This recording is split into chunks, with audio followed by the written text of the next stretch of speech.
Hello everyone. তো Saudi আরবে যারা উমরা ভিসা আসার জন্য করোনা রোজার ঈদের পরে টাকা জমা দিয়েছেন কোনো এজেন্সিতে, আপনারা যত তাড়াতাড়ি সম্ভব টাকা উঠায় নেবেন, কারণ এখন সৌদি আরবে উমরা ভিসা প্রসেসিং পুরা বন্ধ আছে। কারণ এখন সৌদি আরবে কোরবানি ঈদের সময় তো বড় হজ হয়, আপনারা সবাই জানেন। এজন্য পুরা বিশ্ব থেকে মুসলিম আইব সৌদি আরবে। এজন্য উমরা ভিসা পুরা ভাবে এখন বন্ধ আছে প্রসেসিং।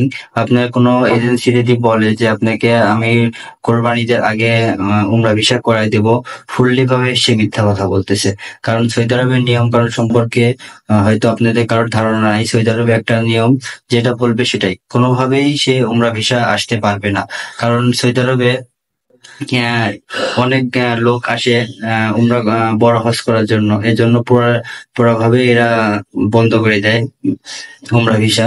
আর যারা ফ্যামিলি নিয়ে আসবে উমরা ভিসার মাধ্যমে, অনেকে ফ্যামিলি নিয়ে আসে 3 মাসের জন্য, তারাও কোনোভাবে আনতে পারবে না। আর যে কোনো দালাল যদি কিংবা এজেন্সি যদি আপনাকে বলে যে না, যেভাবে হোক আপনাকে উমরা ভিসা প্রসেসিং করে দিবে, তারা হয়তো তার কোনো টাকার প্রয়োজন আছে কিংবা আপনাকে টাকা নিয়ে অন্য কোনো কাজে লাগাবে, এজন্য তারা আপনাকে ঘোরাবে।